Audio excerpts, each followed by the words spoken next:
Hi guys, welcome to the next video.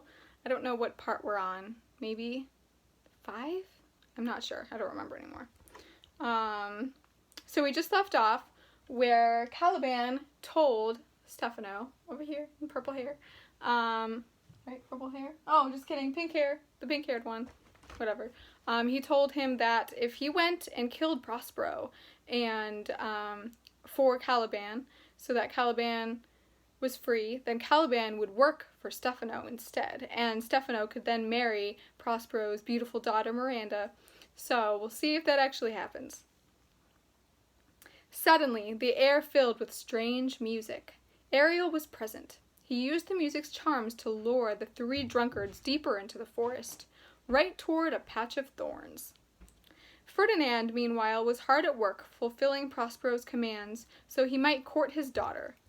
His latest task was to move a towering pile of logs. It was a grueling, pointless job, but Ferdinand would have moved mountains for Miranda's sake. When she was certain that her father was engrossed in his books, Miranda ran off to meet the prince. She wanted to help him with his task. He wanted only to talk of his feelings. I, beyond all limit of what else is in the world, do love, prize, honor you, Ferdinand swore. I am your wife if you will marry me, Miranda said. Ferdinand smiled. My husband, then? The young woman asked. Here's my hand, the prince said. And mine, with my heart in it, Miranda replied. Oh, so they're falling in love. Let's draw some little hearts.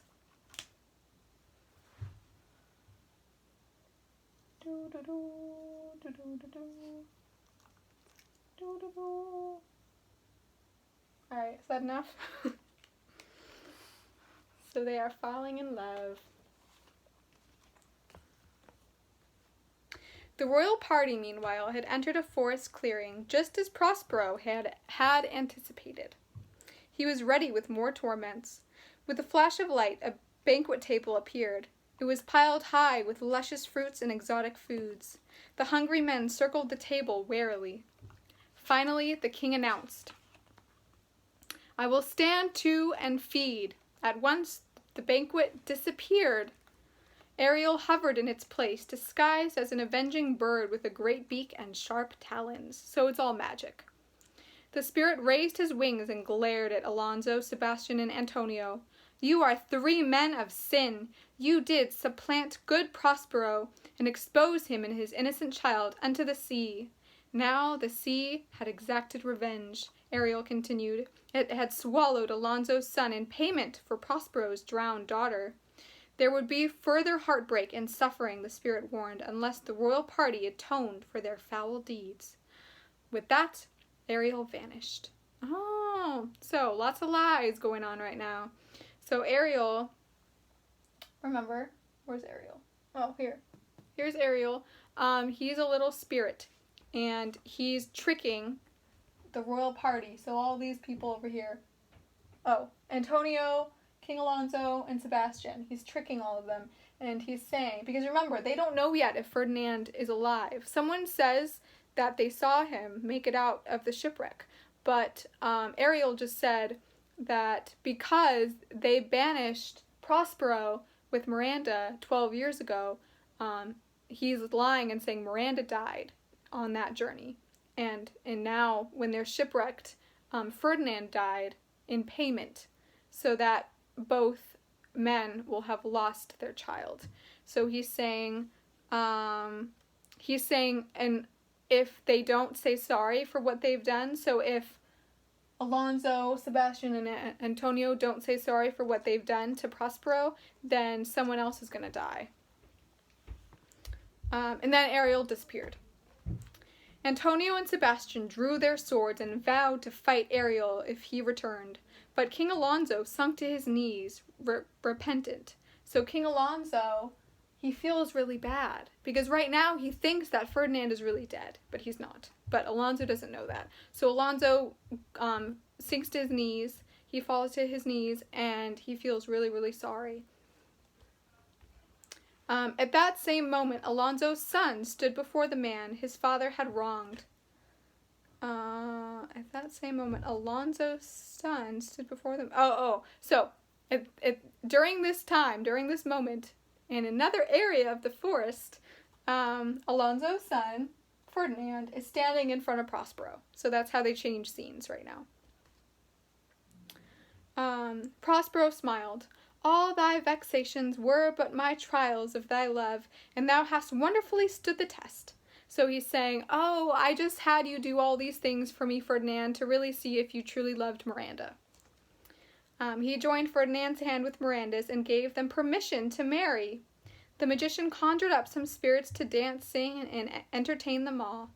Suddenly, in the midst of the celebration, Prospero remembered what he had asked Ariel to do with Caliban, Stefano, and Trinculo. Our revels are ended, he said. He swiftly stopped the show and sent the young couple away, then summoned Ariel. So he called them, so Prospero said, okay, you guys can get married.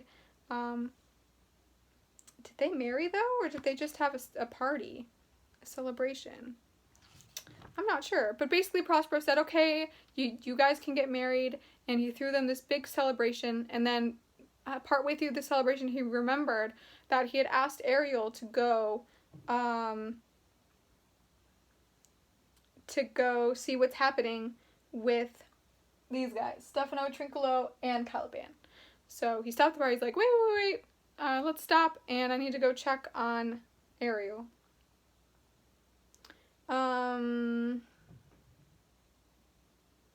He swiftly stopped the show and sent the young couple away, then summoned Ariel. So he asked Ariel to come to him. Where didst thou leave these varlets? Prospero asked him. So he's saying, where did you leave Stefano, Trinculo, and Caliban? They followed my music through toothed briars and thorns, which entered their frail shins. Oh, Ariel laughed. I led them on into the filthy pool beyond your cell. At Prospero's command, Ariel produced an array of rich, shining robes and garments. He hung them on a tree outside Prospero's cell. Then the magician and the spirit hid themselves and watched. So he's saying he led these three, right? He led Stefano, Trinculo, and Caliban to, I think, that cave that Prospero was living in, that he had locked Caliban in.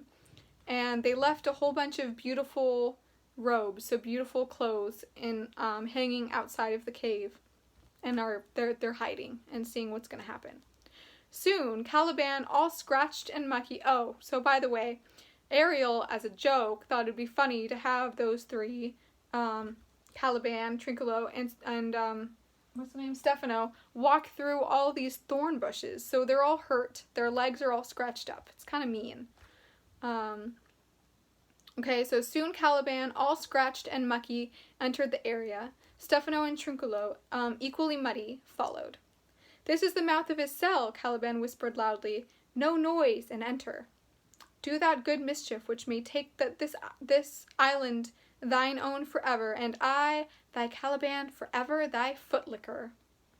So I think that's just another expression for saying that he would be Stefano's servant if he went and killed Prospero. But Stefano and Trinculo had spotted the gaudy garments Ariel had hung. By his hand, I'll have that gown, Trinculo cried. It's mine, I'm the king, Stefano replied. So I think there might just be one gown hanging. I don't know, because they're arguing over it, so I feel like there must just be one. Okay, let it alone and do the murder first, Caliban answered. If Prospero awake from toe to crown, he'll fill our skins with pinches. So he's saying, oh, stop playing with with those nice clothes and just go kill Prospero first, because if he finds us, he's gonna hurt us. Stefano thrust an armload of fur-trimmed finery at Caliban. Monster, help to bear this away, or I'll turn you out of my kingdom. So he's saying to Caliban, please take care of these beautiful clothing, or else I'm gonna ban you from my kingdom once he becomes king. Suddenly, the air filled with snarls and howls. A pack of hound-shaped spirits descended on the would-be assassins and chased them back toward the filthy cesspool. Ariel threw back his dainty head. Hark! They roar! So, they're just scaring the guys away. They're spirits, so they're not real dogs. So, I think either Ariel or Prospero conjured up those spirit animals with magic to just scare away Stefano, Trinculo, and Caliban. Okay. Oh, my leg's falling asleep. Okay.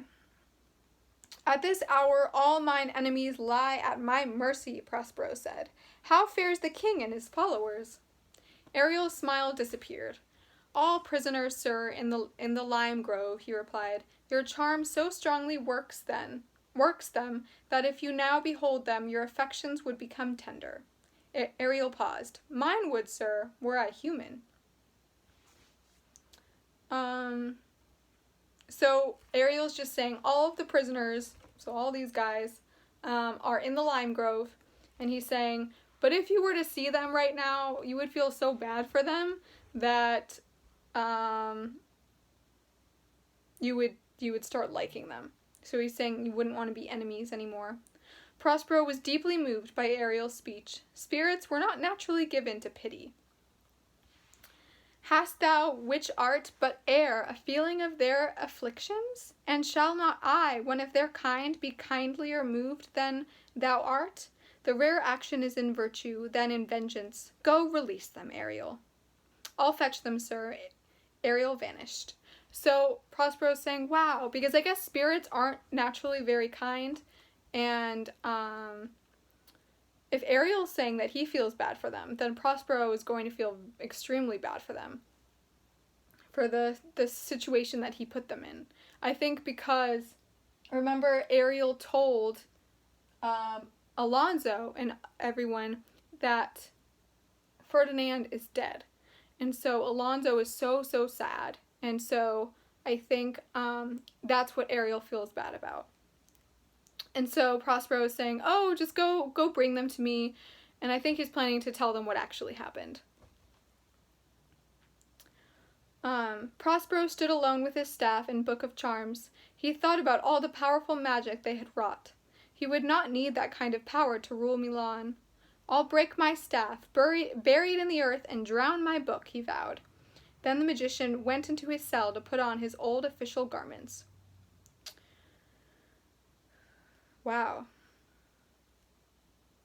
So he wants to be ruler of Milan again. And so he's saying if he becomes ruler of Milan, he wants to, he would break his staff, throw his books into the ocean so that he wouldn't be magical anymore, basically. And he's changing back into the clothing that he used to wear when he was, what was he again? Oh my goodness. When he was Duke of Milan. So he used to be Duke of Milan, and now he's not, right? He was banished. Gonzalo embraced his lord. King Alonso seized the opportunity to make amends. Thy dukedom I do restore, he told Prospero. Wait, what? Oh, I skipped a whole paragraph. Okay. When Prospero emerged, the royal party stood before him, still blinking and confused. Behold, Sir King, the wronged Duke of Milan, Prospero declared. So Prospero came out of the cave, dressed in his old uniform, and said, Behold, me! I'm your old Duke of Milan, who you wronged. So then Gonzalo embraced his lord. So Gonzalo hugged him. King Alonso seized the opportunity to make amends. Thy dukedom I do restore. So Alonso was saying, okay, Prospero can be duke again. And do entreat thou pardon me my wrongs.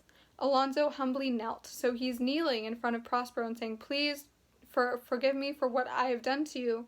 Prospero bowed in acceptance. Then he turned to Antonio and Sebastian. Were I so minded, I here could pluck the king's frown upon you and justify you traitors. At this time, I will tell no tales. So he's telling, he is telling Sebastian and Antonio that he knows that they're traitors. Remember, because they were going to kill their king so that they can become king. Or that one of them can become king. So they're kind of treacherous. Prospero turned back to Alonso. I pray you look in my cell. My dukedom, since you have given me again, I will repay you with as a good thing.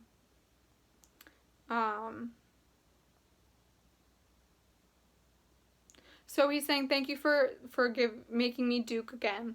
And he might have something for him in his cave or something. Prospero lifted the curtain that hung before his cell. Inside, Miranda and Ferdinand sat playing chess. Oh, so his gift was that his son is actually alive. So he's saying, thank you for making me duke again. Here, I have a present for you. And he opened his cave. Well, he opened the curtain that hung in front of it and revealed these two playing chess. Miranda stood in wonder at the group before her. Her empty island now seemed filled with human faces. Oh, brave new world that has such people in it, she cried. 'Tis new to thee, Prospero sighed. So remember, she left the island she left Milan when she was 3 and came to this island and has been here for 12 years, so she's not used to seeing so many people. Ferdinand embraced his father, then presented Miranda as his future queen. Oh, so they didn't get married yet. Okay. Oh, look, sir, here is more of us, Gonzalo waved to a group of sailors whom Ariel had released from sleep. Our ship is as tight as when we first put to sea, the first mate reported. They could sail first thing in the morning. So I guess the sailors repaired their ship while everyone was walking around the island. 3 filthy figures then stumbled forward, their garments torn to shreds. Is this not Stefano, my drunken butler, and Trinculo, my fool? The king laughed. But who is this strange beast? Caliban moved forward and stood before Prospero, who forgave him for his disloyalty. Caliban pointed to Stefano. What a thrice double ass was I to take this drunkard for a god, he said. So Caliban is saying that he feels really dumb because he took Stefano. Since Stefano, remember, gave him wine, Caliban thought he was some kind of god, but really he's not. He's just a servant. Then he trudged back to his cave, vowing not to emerge until the ship had sailed and taken all the humans with it. So Caliban is not happy. Prospero bid the royal party enter his cell to rest and prepare for the journey to Naples. He would accompany them there for the wedding, then sail home to Milan. When Prospero was alone, Ariel materialized before him. Prospero bowed to his magical servant. This was well done, my tricksy spirit. I shall miss thee, he said. Prospero raised his staff to perform his last magical act. My Ariel, chick, to the elements be free, and fare thou well. Ariel was exhilarated. Freedom, he sang out. Merrily, merrily shall I live now, under the blossom that hangs on the bough. Prospero broke his staff and threw it into the sea. Now my charms are all overthrown, he said, and what strength I have's mine own. And with that, the Duke of Milan turned to join his guests, a magician no more. So he broke his staff, and he's no longer a magician, and he set Ariel free. And here's a little picture of Ariel, if you want to see what he looks like. I don't know if you can see that very well. And that is the end of the story, guys, and that is the end of this book. We finished. So thank you for this long journey of Shakespeare with me and Miss Blanchette.